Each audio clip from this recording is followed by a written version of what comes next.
All right. Well, good evening, everyone, and whoever is watching this video. And it is, again, Wolfgang Krosky with the Pittsburgh Chamber of Commerce. And this is a continuation of our series where we are interviewing all the candidates for different races in the city of Pittsburgh. We have candidates for the school board race, the city council race, and also for District 5 county supervisor race, all through the next 2 weeks. This is all in preparation for 3 large candidate forums that the chamber is hosting.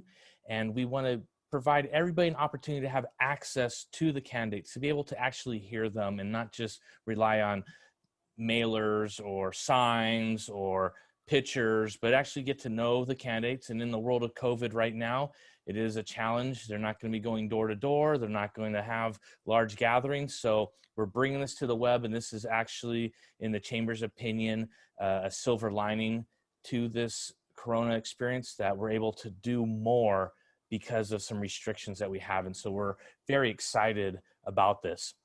We've already interviewed 2 candidates for the Pittsburgh School Board race. Tonight we have with us Jelani Killings, who is currently serving as the mayor for the city of Pittsburgh. He is seeking re-election to be on the Pittsburgh City Council. He is the first city council candidate that we are having these one-on-one interviews with. This video will be archived on www.pittsburgh.vote. That is a site that the Pittsburgh Chamber of Commerce has created to try to put all of the information about these 3 races in one spot, where you can view the archive videos from these one-on-one interviews. You can submit your own questions for the 3 different races, and to provide the highest level of transparency, we are also providing a link to the actual Google Doc that we use to track these questions, so you can see what questions have been submitted. And we also encourage all the candidates to look at these questions as well, so that they can use that as talking points in any of their campaigning that they do. So the goal here is to provide access to every resident of Pittsburgh, provide access to the candidates to every resident here in Pittsburgh, and to make sure that people have questions. We are also, this is a first, our candidates forum is going to be simulcast in multiple languages. So that way, again, it's all about providing access and making sure that people have the information they need to make the best decision when it comes time to vote. So with that, I want to introduce our guest this evening. It's Mayor Jelani Killings. He serves currently on the city council, and he is seeking re-election. And with that, Jelani, if you could go ahead and introduce yourself. Thank you, Wolfgang. Just want to say good evening to everybody out there. This is definitely a great opportunity just to be able to have a conversation with you all. Once again, name is Jelani Killings. Was raised here in the city of Pittsburgh. Love this city with all of my heart. Being raised here, obviously you have that Pittsburgh pride. That sentiment runs deep. My roots definitely are here.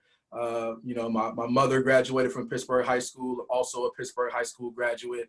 And so really just this evening, really just wanting to share with you all just a little bit about myself, even as I'm running and seeking for re-election. And I'm sure we'll be able to dive into more Pittsburgh specific issues as we go on with the conversation.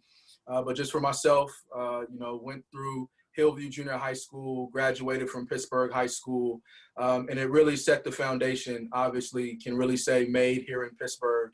And so with that, you know, going off to college, you know, growing up here in the city of Pittsburgh, really it was my mother who always wanted to stay on me about the grades, but, you know, really wasn't thinking a lot about necessarily college as I was going through high school. But I had an AP English teacher by the name of Mr. Lockwood, Danny Lockwood, who is still a great mentor here in the city of Pittsburgh, working at adult ed. And he put it before me. He said, hey, you know, what are you thinking about after high school? And so, you know, kind of generally said, yeah, you know, maybe you might go to college, but really wasn't thinking seriously about it. And so he was a Morehouse man. And so he shared with me about considering going off to Morehouse.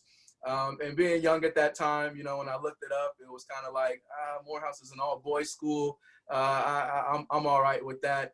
But came across Clark Atlanta University.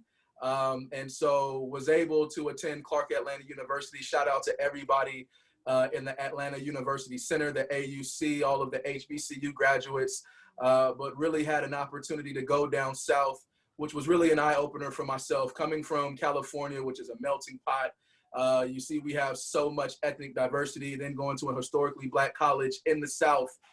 It was a great experience. It was a great experience to see people from all across the nation, but also at the same time, there was really a heart for entrepreneurship that was really opened up to me while I was down in the South.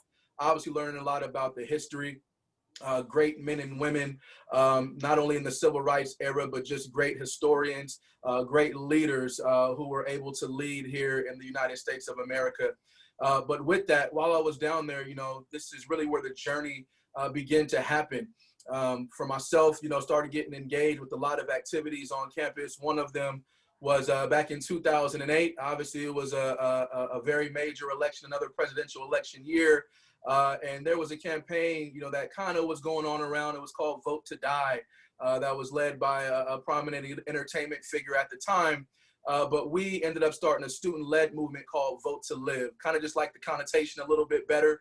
But it was called Vote to Live. And essentially what we were doing was we were going out doing voter registration drives on the college campus and really just trying to raise awareness about issues that were pertinent not only to college students, but in the area and in the region in Atlanta. And so from there, that's what's really started to kindle kind of this civic engagement. And from there also, there was another student-led movement that I was able to author while down there, which was geared on education and entrepreneurship. And so it was all about getting students to understand the vast resources that are available to them while they're on college campuses. That college was more than books, but it was about a network, that you were around people that were either going to become very influential or who were going to expand their network, whether they were going off in different careers, utilizing the multi-million-dollar institution that the university was itself, the resources that were available to us as students, and really kind of shifting our mindset. And so it was about education and entrepreneurship. And so we really led a movement. We were able to go all around the Southeast region at that time, going from Georgia to Alabama, down to Florida, North and South Carolina. And it was something that was garnering a lot of excitement around, once again, education, entrepreneurship. And so from there, graduated, came back home here to the city of Pittsburgh, started getting engaged with what was happening here locally. And so started working in some after school programs, working with our youth, working at the high school, in a college and career prep program at the high school, also running a Teens to Teach program, taking high school students to our elementary schools to tutor and to mentor those in elementary school. So service has always been a big part of my life. And then from there, once again, getting engaged. There was an opportunity, many may remember Dr. Wong, who was a school board member, I believe it was back in 2013. He was looking to move down to Southern California. And so at that opportunity to fill that vacancy, they had open interviews to fill that vacancy. And so at the time I was young, passionate, a lot of ideas, was working with high school students. So was hearing the needs of what the students wanted. And it was like, well, go for it. So that was my first kind of exposure in terms of getting involved in local politics. Although I didn't have to run for election, it was an open seat in terms of an interview process. And so through that, there were several candidates that applied, but I made it to the final three in that process. And it was an open interview. The public was able to come in. And so although I wasn't selected at the end of it, there was a lot of community members who were there who heard the ideas I was sharing, the passion that I had, and really wanted to encourage me to continue to pursue, to stay engaged in terms of local politics.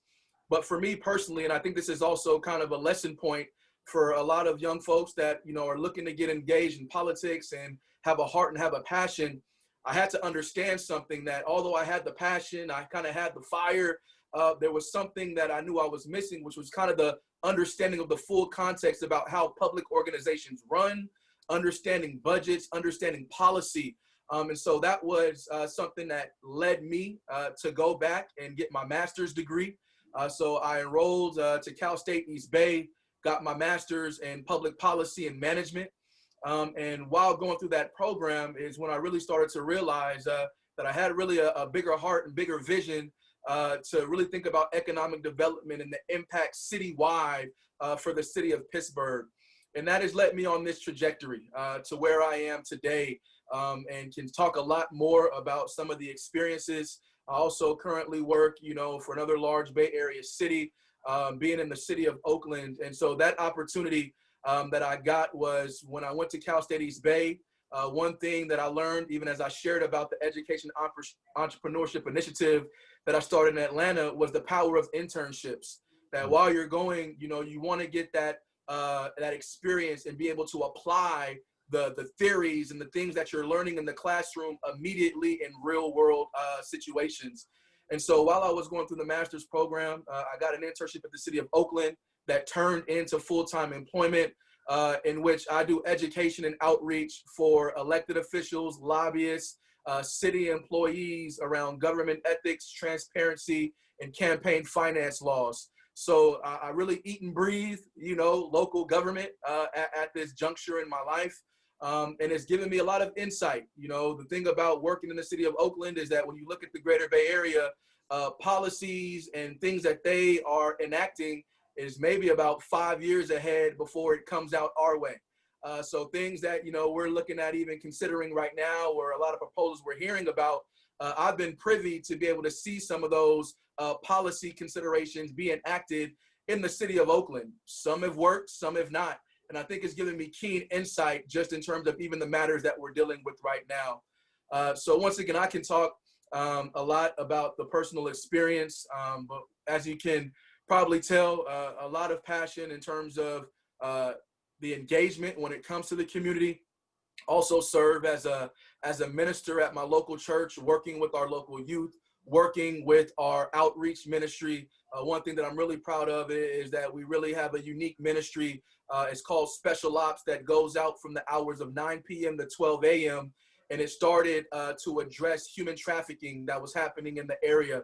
We partner with an organization called Love Never Fails, which is a great organization dealing with human trafficking. And so partnering with them to go out, recognizing that this is a major issue that is within our community, whether we realize it or not, but being able to go out and see those who are hurting, seeing those who are involved in things that are detrimental to their lives, and bring a message of hope and be there for them. So there's a lot that I could share more of, but my heart bleeds Pittsburgh. I love the city of Pittsburgh. I love our community.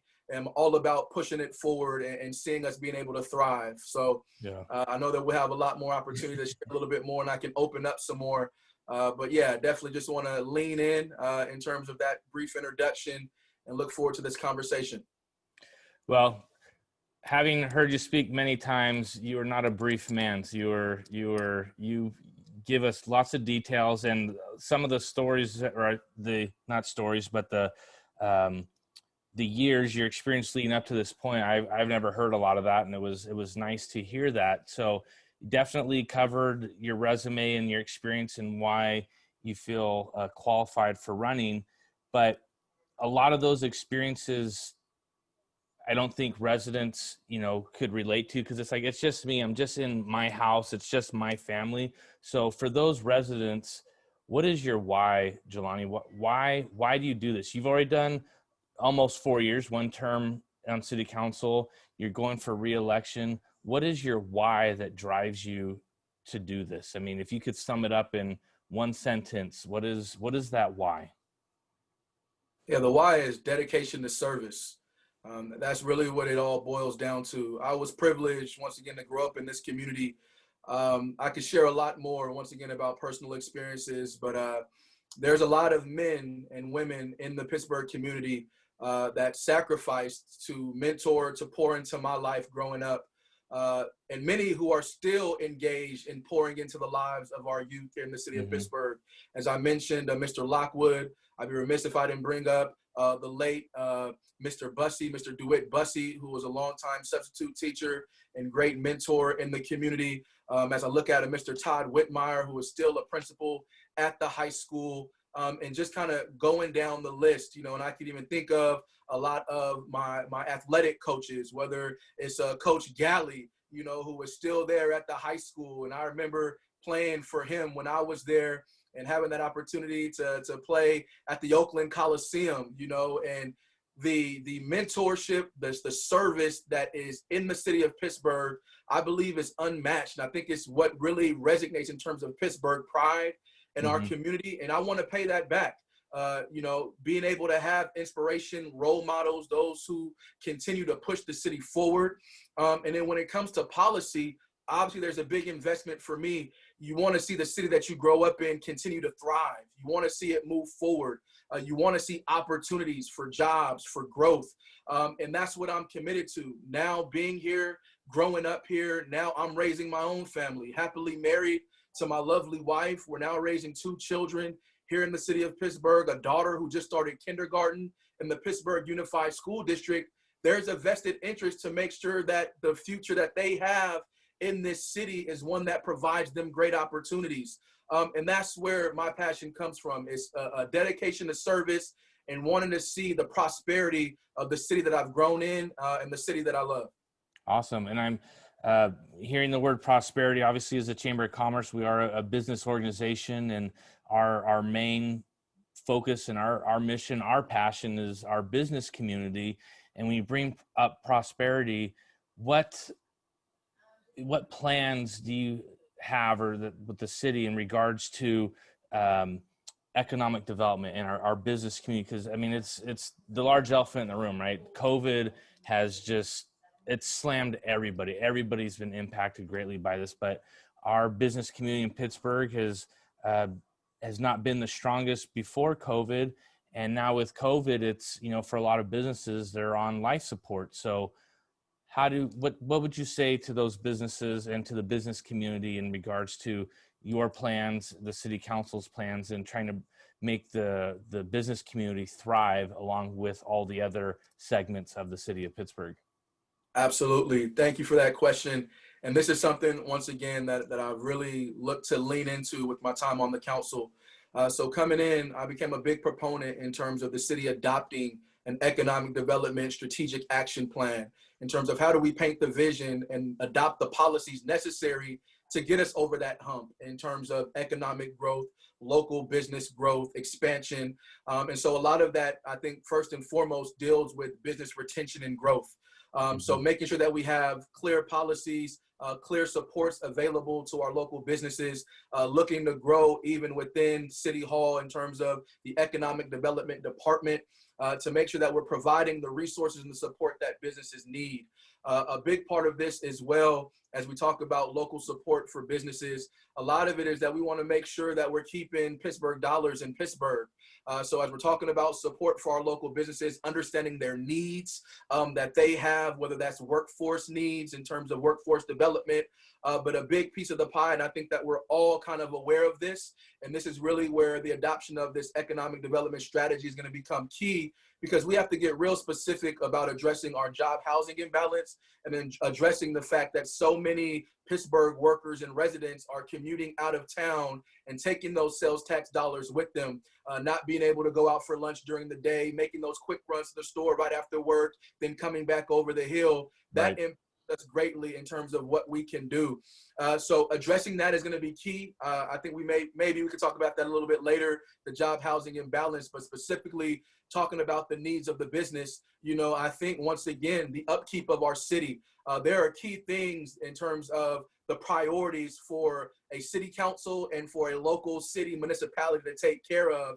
And if you don't take care of first things first, then everything else kind of falls by the wayside. There really is no point of talking about a lot of the whether you want to say extracurricular or some of the recreational or some of the other things that we can make investments in. If we don't take care of public safety, if we don't take care of public infrastructure, then we're not going to be able to produce the tax dollars that will allow us to invest in a lot of the other areas that people would like to see.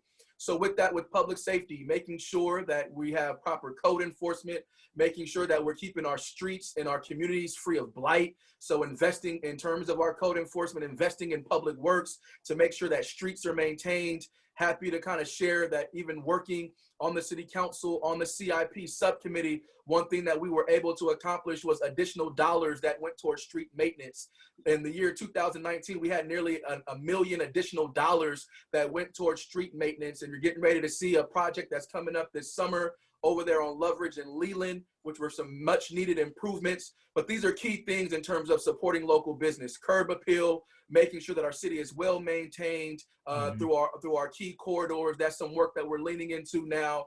But then also, once again, public safety, supporting local businesses, making sure that residents are aware of our local businesses, shop Pittsburgh, understanding that that has a great impact on our local community. I'll just add one more piece as we're talking about economic development, is that we also want to look at educational attainment and opportunities for workforce development here in the city of Pittsburgh. We are blessed here in the city of Pittsburgh to have a top community college in the nation, being Las Madonnas College. And so what we were looking at in having this conversation around our economic development strategy was we need to have a strong partnership with Las Madonnas College, because that is a great workforce development tool and has to be embedded in our economic development strategy. So proud to share that through this work that we've been able to accomplish, we've created the Pittsburgh Educational Attainment Partnership, or program, which will basically be a program that will help get the word out about great opportunities for workforce development, for job training,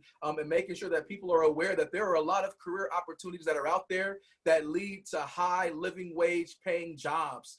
So we want to make sure the community is aware of that jewel that's within our community, and take advantage of it. So there's a lot more. I definitely would love to talk, about economic development. It's really what I think has to become the focus for the city of Pittsburgh. I believe our past council has done a great job in terms of getting public safety to where it needs to be, the support for our police department, making sure that they have the resources available, and we want to maintain that. And as we continue to maintain these great levels that we have and look towards the future, how do we now turn the corner on economic development and provide those jobs and that prosperity that Pittsburgh has been accustomed to when you go back 50 years ago and you talk about the industries that were thriving here and the jobs that was able to produce and families that were able to purchase homes and move on up. We're going to see those days come back, but it takes a concerted effort and it takes strategic investment as well. So with that partnership and that investment, what is one way that you would like to see the business community engage in that effort? Yeah, absolutely. So one key thing that we're doing is it takes collaboration, it takes partnership.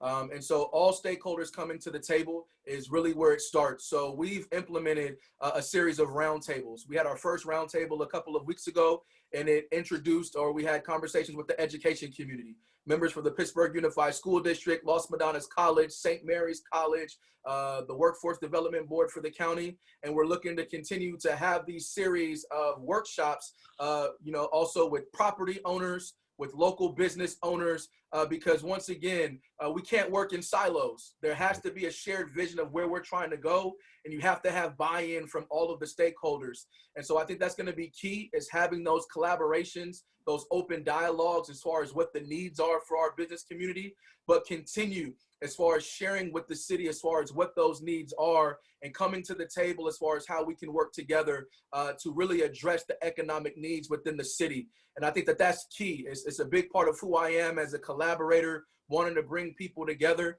And then from that, we start to hear as far as what policies we can move on in the short term. So if it's quick investments in terms of investments in streets and beautifications, or, we were able, obviously dealing with COVID, there's a lot of other things that we've had to navigate, but being able to put forward the $250,000 for our local businesses to try to help in terms of meeting some of the needs that they have right now. So there's some of the short-term things that you can address, but the conversations really bring out the strategies, more so of the intermediate and the long-term goals that we can all buy into, so that as decisions are being made, nobody's in the dark.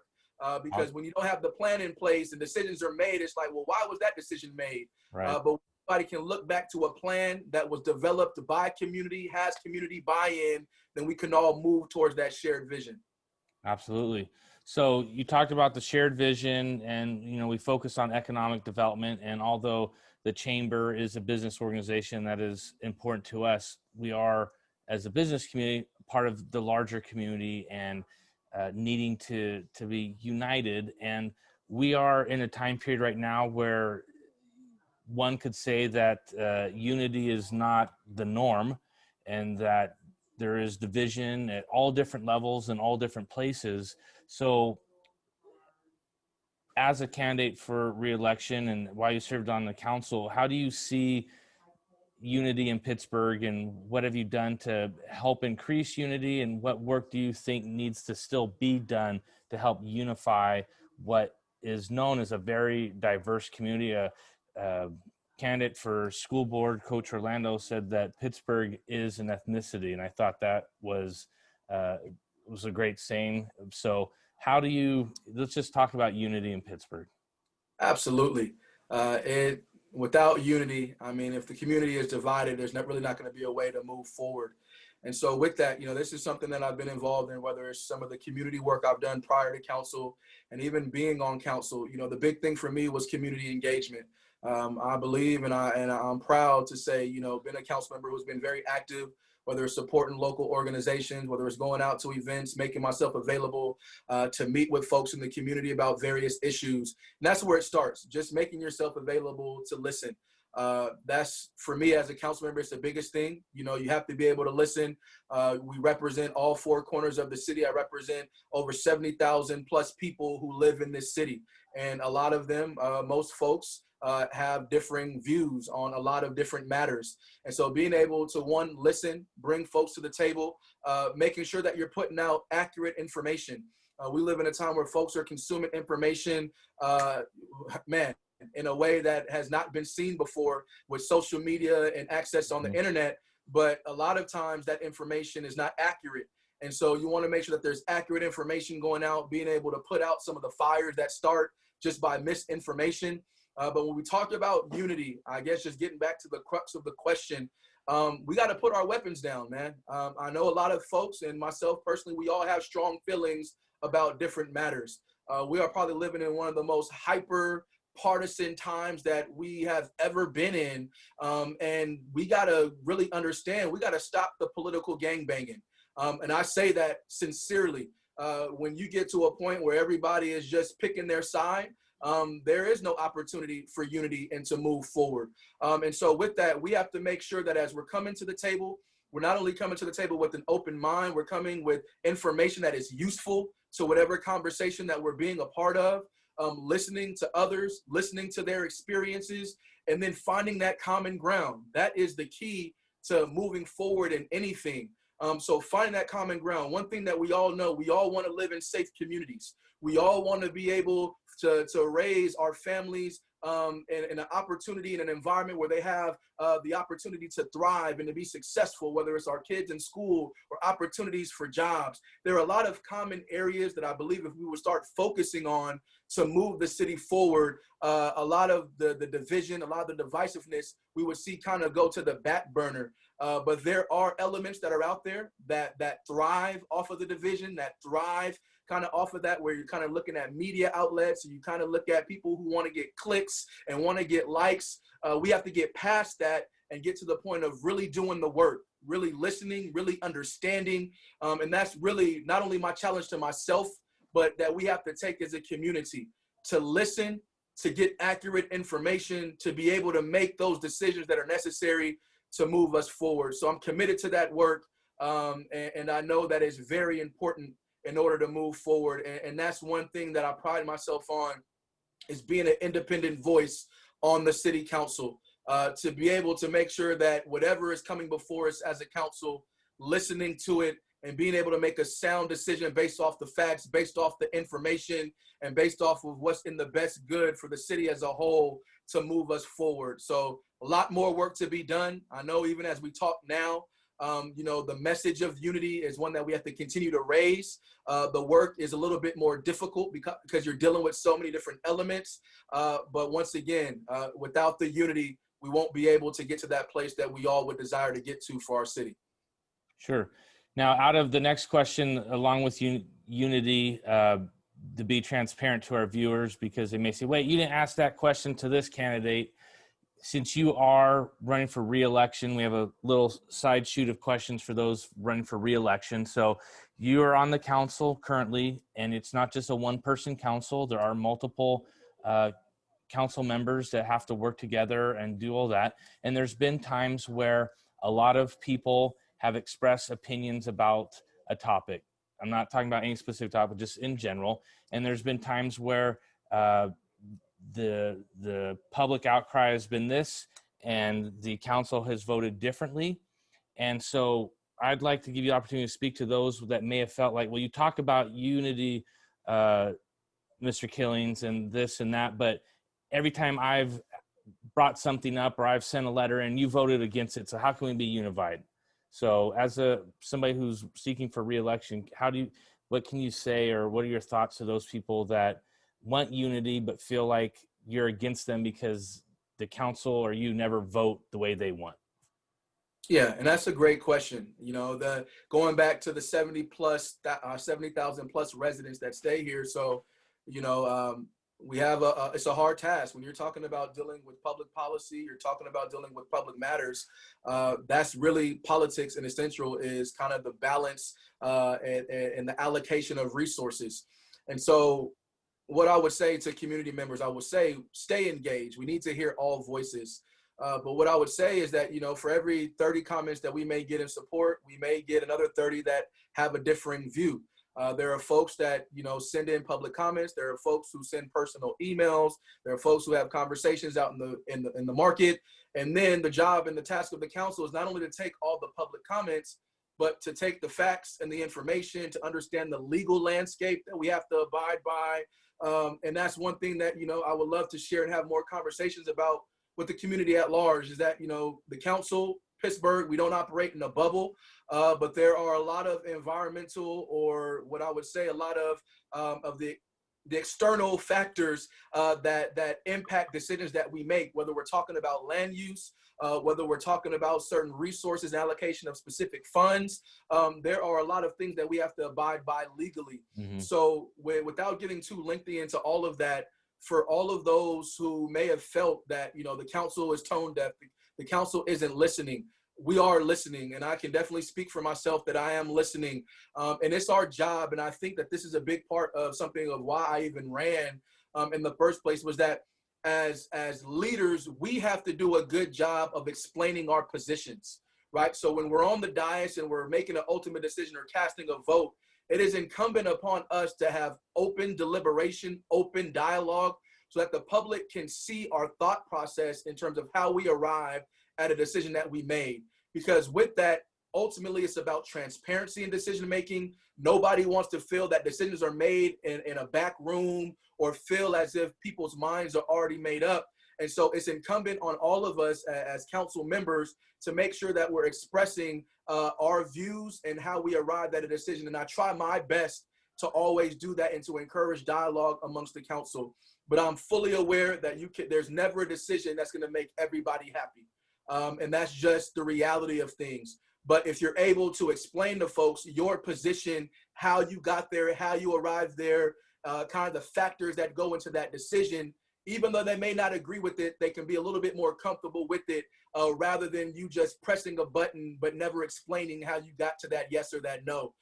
So there's a lot more that I could share on that, but I would always encourage residents, your voice is being heard. And so the last point that I'll bring about that is that it's also important to understand the processes and the timing of government decisions. Sometimes, it's like, oh, well, I showed up to the meeting and I made my public comment, but you may not have known that this project may have went through a process that took considerable community engagement or had considerable community forums in order to get to this place, whether you're talking about the Pittsburgh Moves bike and pedestrian plan, or whether you're talking about some of our other plans around economic development, or some other major public hearings that may have taken place. It's understanding the process and wanting to get engaged as early as possible, so that you can have a hand in how that policy is even shaped. And that's another part that I definitely think is a big thing for me, is community engagement. And how do we get people engaged in the totality of the process? Because sometimes coming when it's the second reading of an ordinance, or the second reading of an ordinance has already been passed at the previous meeting, it's kind of like, well, the process has already pretty much come to the end of its life. How do you make sure that residents are aware of the process in the infancy stages, to be able to have more negotiation or more input in the formation of that policy or that decision ultimately? So there's a lot in that. But once again, community engagement is another cornerstone for me in terms of not only my position in governing, but also in running for re-election, is that you want folks to be engaged. We have a lot of opportunities right now for folks to get engaged, and I'd be remiss if I don't plug it right now. We're going through our 2040 general plan update right now, which is the 20-year blueprint for our city in terms of policies that will be adopted for the makeup of what our city will look like in the next 20 years. We have a general plan website that you can go to. We've had a number of community workshops. We also have a live survey right now that people can go to chime in on key opportunity sites that are throughout the city. Where do we want housing to be? Where should we focus on commercial development? Where should recreational space be maintained and kept? So we have those opportunities. The Pittsburgh Moves, which is a bicycle and pedestrian master plan for the city. How do we make the city more walkable? How do we make it more friendly? We've instituted bike lanes in a lot of key areas, class 1, class 2, the green striping that you now see on Railroad Avenue going towards downtown. How do we make it safe around the BART station right there at the Pittsburgh Center? All of these are key considerations in terms of decisions that are made at the council level, but start with some type of adoption of a plan that has considerable community input. And so once again, community engagement is key for me, and just making sure that residents are aware of how to engage with government is a key piece of the puzzle. I think that's a huge challenge, because it's, obviously I signed up for this, but it's, 5:30 and I'm still technically at work. And let's just say tonight was a city council meeting. It would take me 15 minutes to get home. So that puts me at, almost 6 o'clock. I got to feed kids. I got to do this. And then, I'm beat. So then I have to go down to city council meeting. I know Zoom has, some may say, taken away access and made it harder, but it's also made it where at least I could watch it at home. So, the challenge of how can the city do things in a way that makes it more convenient for residents, and not so much about the convenience of staff. And I know that doesn't sound right, but I hope what I'm saying, that that we want to engage residents, but most people aren't getting home pre-COVID till 7:30, but yet the meeting started at 7. And I'm trying to read these staff reports that are in city hall language. They're not in just regular English. And so I want to be engaged, Mr. Killings, and I want to help with economic development. I want to do all this, but it doesn't seem accessible to me as just a resident of Pittsburgh. No, great point, because this is something that government is really having to change its model concerning involvement and making sure that residents can engage at the local government level. So one thing I am proud of is that when I came on the council, was able to create an ad hoc, and then ultimately the council adopted a plan that came out of that, which is a community outreach plan. So from that, we've seen that the police department has their community outreach coordinator. We also brought in one for the citywide position because it was important about how we're getting information out to the community. That is a continuously working document, which sets some premise as far as how we want to make sure we're utilizing all outlets available to communicate with the public, not just about events, but about key information we're talking about, whether it comes about public policy, upcoming council meetings, key opportunities for folks to get engaged. And with that, the next stage, I think to your point that you shared of, is that we got to get out of the government jargon, right? So we start using acronyms, we start using a lot of the reports that could be hundreds of pages long, and the average resident is just not going to take the time to read through that. And so how are we making that more user-friendly? Also, as my time on the council, just in the past year and a half or so ago, we approved for the update of our city website. So that should be coming soon, as going through its testing phases, because we know that that's a key access point for many to get information. How hard is it for them to access what they want on the website? If they're looking for a permit, if they're looking for a specific agenda item, if they're looking for a certain development that is taking place in the city, how easy is it for them to get to that information? So that's another thing that I'm proud that we are working on, and that new website should be coming online soon for residents to be able to have as another tool to utilize. And then once again, it's about engagement. I know that as a city, we do our neighborhood improvement team meetings. We do those in the spring and in the fall. Obviously, COVID has altered that a little bit, but we got to make sure many folks will never step foot in City Hall. And so how are we making sure there's opportunities for them to engage, whether it's community town hall meetings like the NIT meetings? And personally, I take it upon myself as an individual council member, how do I make myself available to the public? I've made opportunities for one-on-one sit downs to have coffee, to talk about issues that are relevant to people, going out, whether it's different associations or groups, to present to them as far as what's going on in the city, to field questions. And that's for me, that is a core function, an obligation or responsibility for me as an elected official and council member, to make myself accessible and be that liaison to break down the jargon of City Hall and all of the legalese of the policy decision-making process, and make it digestible for members in our community. And I take that once again very seriously as far as that task, that responsibility, and look forward to continuing to do that for our residents. So, okay, that definitely addresses, that challenge, but what's the large, you mentioned the 2040 plan. What do you feel are the largest challenges facing the Pittsburgh now and in the future? Yeah, so we have a few. So we've made great progress. We continue to make progress as a city, but as we talk about challenges, one is, as I kind of shared before, we have a job housing imbalance, and it's not unique to Pittsburgh. Really, most of Contra Costa County is considered bedroom communities and have this job housing imbalance. And what I mean by that is that we have more folks who are, living here, houses, compared to the jobs that are available within our community, which leads to the high rate of community members. We're talking over 80% of community members and workers who are commuting out of our city on a daily basis. Why that's important to address is because not only does it address obviously the quality of life and people being able to work and live in their community, which allows them to go to council meetings and be able to be involved in their kids' sports activities and extracurricular activities for their kids, but it deals with traffic. Because if everybody from Oakley, Brentwood, and going all the way out to Discovery Bay is traveling one way on our Highway 4 and through our city streets to get to the greater Bay Area to go to work, that affects our quality of life. Once again, I mentioned before about, the sales tax, the revenue that leaks out of our city on a daily basis because of that. So addressing the job housing imbalance is going to continue to be a challenge. How do we bring jobs here to the city of Pittsburgh? And once again, there's kind of a two-pronged strategy to that, as far as job growth and retention of our local businesses, growing workforce development to make sure that we can attract the right businesses based on our workforce that's here in the city of Pittsburgh. So that's another key.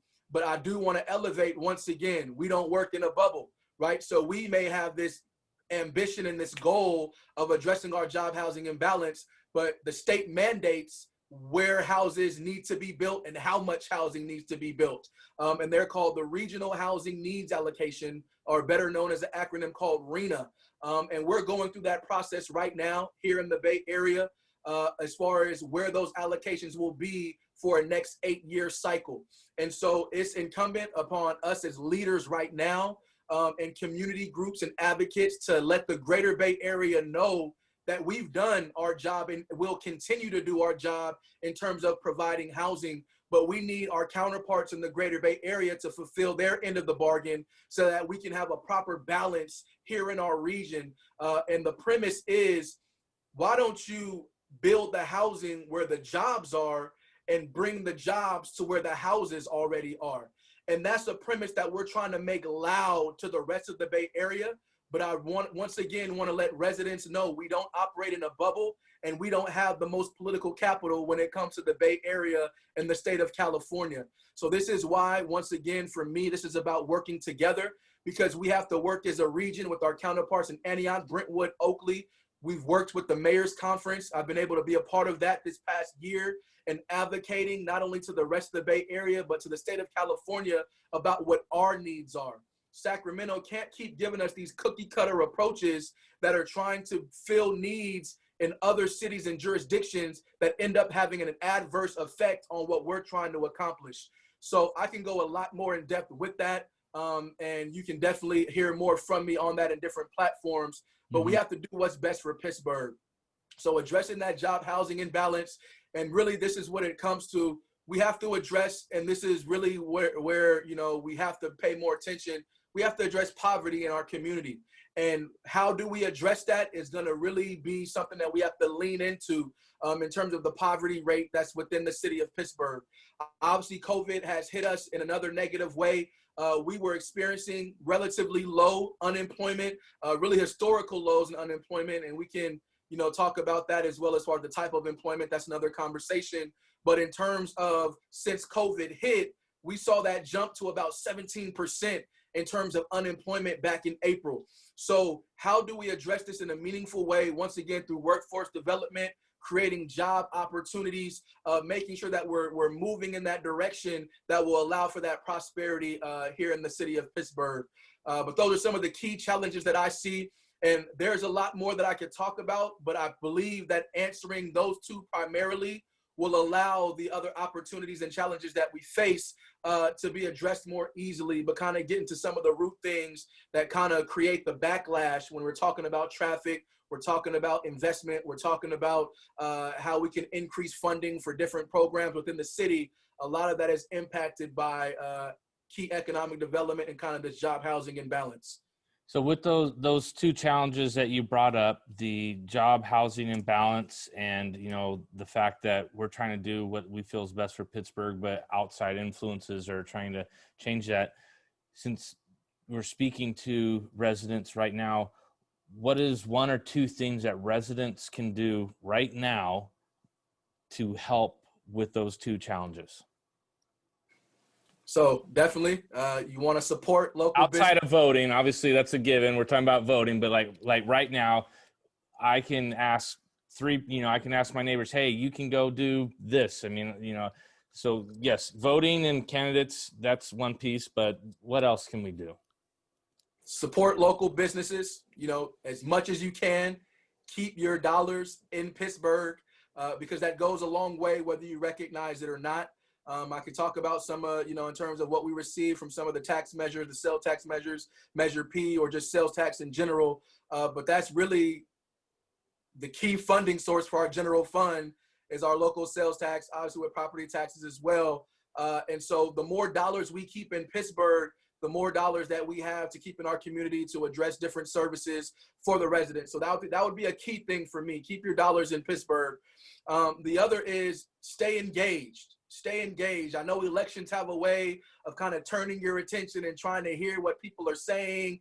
And for a lot of times it's people saying what you want to hear, but stay engaged because elections are really just kind of the door, right? So that's kind of the first step, but staying engaged throughout the government process as far as staying up to date. You may not be able to go to every meeting, but just check out agendas. Make it a priority to look at agendas, see what's on the city's website, what opportunities are coming up for public input and how you can get engaged because an informed citizenry, informed residents will only make our community better. When you understand what's actually taking place, what development opportunities are there, it makes us more informed and gives greater input in terms of the decision-making process. When you come to a council meeting and you have a full awareness as far as past council decisions or current plans that are in place, it makes you a little bit more knowledgeable and informative about where you want to see the council go with certain decisions.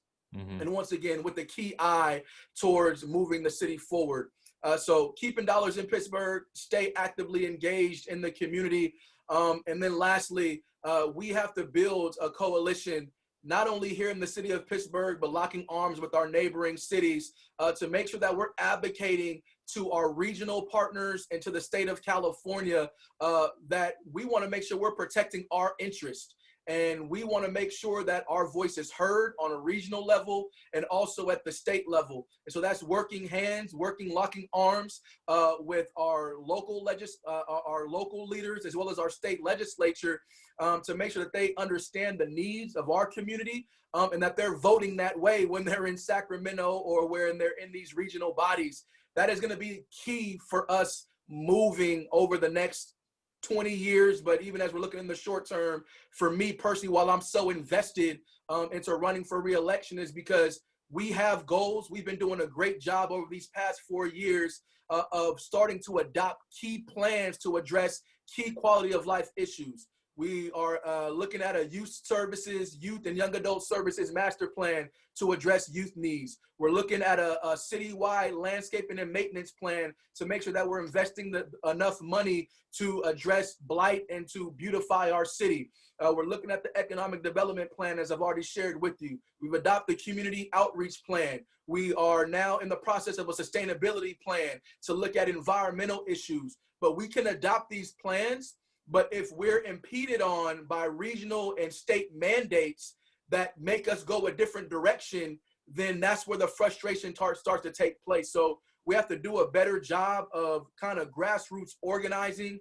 and championing the needs of our city and our region when it comes to those who work at the regional and state level. And that's another key focus that I have in running for reelection, is really advocating and fighting for the interests of Pittsburgh when it comes to our regional and state counterparts. Awesome. So we talked about challenges. We'd be remiss if we don't talk about our strengths. What do you see are the greatest strengths in the city of Pittsburgh? Yeah, well, everybody, the clear one is our diversity here in the city of Pittsburgh. It's a strength. The community pride, the number of people who are engaged and giving back in different ways. I really want to lift up, even as we're talking about the strength, and not just generalize Pittsburgh pride as a term that we just throw out there. But when you look at this response to COVID, this is really what Pittsburgh pride is all about. Whether you're looking at Golden Star Market downtown and being able to provide groceries and opportunities for folks in the community, a lot of our local faith-based organizations who have opened up and started doing food pantries to meet the needs of our community. Want to give a shout out, obviously, for what you all do as a chamber and helping with businesses with the Shop Now, and kind of get your things later campaign that you did for folks to get gift cards. Also those, we at the senior center and folks donating their time to help out. We have folks who rallied around our seniors and our students when it came to graduation and doing a graduation cruise because they didn't have the traditional graduation. Like, that is a strength. To see community come together in these hard times is a testament of Pittsburgh pride and the strength that we have in our city, the diversity that we have. Now, getting more so towards the policy angles, the strength that we have is that we have a lot of industrial land here in the city of Pittsburgh.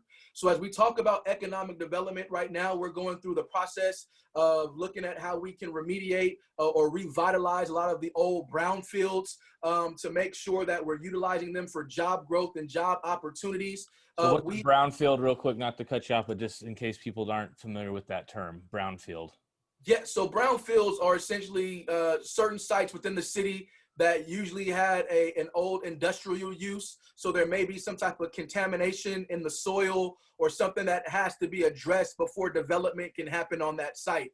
And so we have been awarded over $1 million by the EPA, not only to study, but now to begin the planning to revitalize these key sites within our community, which will coincide also with the greater county effort around the Northern Waterfront Initiative, but specifically locally in terms of giving us that local control, giving us another tool, because certainty is something when you're talking about development, you're talking about growth, that we want to be able to provide to those that have an interest in investing in our city. So the more certainty we can provide in terms of land use, in terms of some of these available opportunity sites, the greater opportunity we have to streamline and see some of these things become reality in the near future. And so we're looking at those opportunities. And so when you look at the city of Pittsburgh, we have a lot of industrial sites. We have a lot of sites that we have within the opportunity zones as well that will be available to be utilized for future growth. And I say that's a strength because when you look at some of the other cities, whether it's Concord, whether you look at some of other neighboring cities, they don't have necessarily what we have in terms of that availability of land and some of these opportunity sites that may be available for key light industrial or bringing back a significant job base here to our community. We are in a key area in terms of our position. This is what they're now trying to term as the Northern Bay Area, or the Northern California mega region, because of our central proximity to Sacramento, to the Greater Bay Area, and to Silicon Valley. And when you look on that in a map, we're really literally like in the middle of that triangle. And so that creates great opportunity for the future, where folks are looking historically and you're saying, oh, well, everything's in the Greater Bay Area. Nobody's ever looking this way.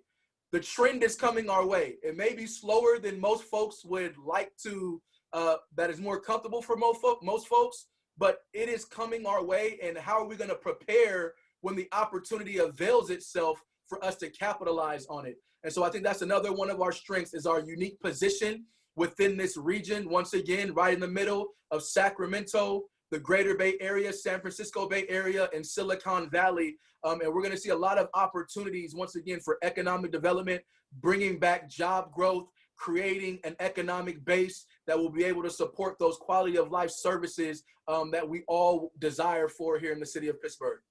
And I think you can see that already in the city of Oakley with some of the fulfillment Absolutely. centers and things that are being built there. So that is true. So, Jelani, I want to thank you for your time and the answers that you've provided. I truly hope that residents, as they view all of these candidate videos, that it gives them not just answers to questions, but it allows them to get to know candidates. And it's for the chamber, I think it's something that's really important for us, is to provide that access and to be, for us, we want to be a catalyst for economic development and growth in our business community. And we recognize as an organization that it's not just the city council, but it's also county supervisors, it's school board, it's all these, as you put it, partners working together to help businesses thrive and to help communities thrive. And that's why we're putting forth such a significant effort. Each year we keep doing more and more around these candidate forums, but that's because that's, we want to help be that catalyst, and we see that this is something that's really important. So thank you for participating. Thank you for your time. It's greatly appreciated. I know you're busy, and I'm sure after this Zoom call, you probably got some more campaigning to do, but I want to give you the opportunity to kind of give your soapbox, your closing arguments, your statement, however you want to put it, to why residents of Pittsburgh should vote for you as a candidate. No, just want to say thank you once again, Wolf, for the opportunity. Thank you to the chamber for putting this on, allowing the opportunity to do these one-on-one interviews. And just want to say to the residents of Pittsburgh, it's been an honor and a privilege over these past 4 years to be able to serve on the Pittsburgh City Council, to be able to serve the residents of Pittsburgh. And we've made a lot of good progress over these last 4 years. But as I've shared before, there's work that still needs to be done. I believe that I continue to be an independent voice on the council. I continue to be fair, making sure I take a balanced approach. And there are a lot of complexities that we have to deal with local governance, as I've shared before, in terms of on a regional and state level, to make sure that we're protecting our interests here in the city of Pittsburgh. So I believe I have the experience. I believe I have the passion, the vision as far as where we're moving as a city, definitely open as far as making sure that we're collaborating and bringing all stakeholders to the table to create a shared vision for our city. And I would love to have your vote for the Pittsburgh City Council to serve for another 4 years. We're at a time that we're dealing with the impacts of COVID-19. We've talked a little bit about the need for unity with a lot of the unrest and a lot of the matters that we have before us to deal with public safety and a lot of the different issues within our community, but also making sure that we're moving ahead and that we understand where we are as far as dealing with fiscal impacts, making sure that we're moving forward with fiscal responsibility, that we're taking care of the community. Public safety is a key thing. And I want to thank, all of our community members who continue to chime in these conversations. And once again, even supporting our police officers, because that's a big part of the growth that we've had in the city of Pittsburgh with public safety and seeing that reduction in terms of crime over the past 20 years. And so I'm excited to have that support from our men and women who serve in the Pittsburgh Police Department, also for those who are out doing the work, keeping our roads and our streets maintained. And so I believe that I have shown to be a trustworthy leader, that I have demonstrated that I take this job seriously, that I'm aware of the issues and the matters that are at hand, and I'm committed to working for a better Pittsburgh and moving our city forward, and doing that in partnership and doing that together with all of you as residents, as business owners, and community members to create the city that we all desire to have and to see it thrive. So I just want to say thank you for this opportunity. And definitely I humbly ask for your vote in this upcoming election, and look forward to continuing to push our city forward. Awesome. Thank you. So again, on behalf of the Pittsburgh Chamber of Commerce, we want to thank everybody who was able to view this one-on-one interview. The video is going to be saved on www.pittsburgh.vote. That website, again, the Chamber has created to kind of funnel all the information about all the different candidates. The one-on-one interview schedule is there, as well as the candidate forums that we will be hosting. For the City Council candidate forum, that is on September 24th from 6 to 7 p.m. And again, on the pittsburgh.vote website, you can submit questions for that forum, and we highly encourage you to do that. Those questions will be used and they will be provided to the candidates to answer. So if you're looking for answers to questions that may not be addressed in these one-on-one interviews, that is your opportunity. And to provide full transparency in our process, there's a link right above it where you can view the actually live submitted questions. So you see all the questions that are being submitted for the school board race, the city council race, and the District 5 county supervisor race. So you can see those, and maybe that might help you. Rather than answering one question, it might further your thought on another question that you want to submit. But we do ask that you engage, ask questions so that we can get these to the candidates. And we are also instructing all the candidates to view those spreadsheets as well, so that they can, because it's impossible to answer all these questions in one forum, but they can create material, they can have their own videos, they can do whatever they would like, but using that to drive the discussion so that they truly are addressing the questions of residents here in Pittsburgh and informing you of where they stand on key issues that are important to you as a voter, so that you can make the best decision this November. So tomorrow we will have more candidates that we will be broadcasting live, but again, go to www.pittsburgh.vote. That is a website brought to you by the Pittsburgh Chamber of Commerce in an effort to be a catalyst in our city when it comes to business growth and economic development. And we know that our city council, our school district, and our county supervisors all play an important role in that. And that's why we are bringing forth this to you. So for all those that are watching, thank you and have a good evening. And again, thank you, Jelani Killings, for your time. Thank you.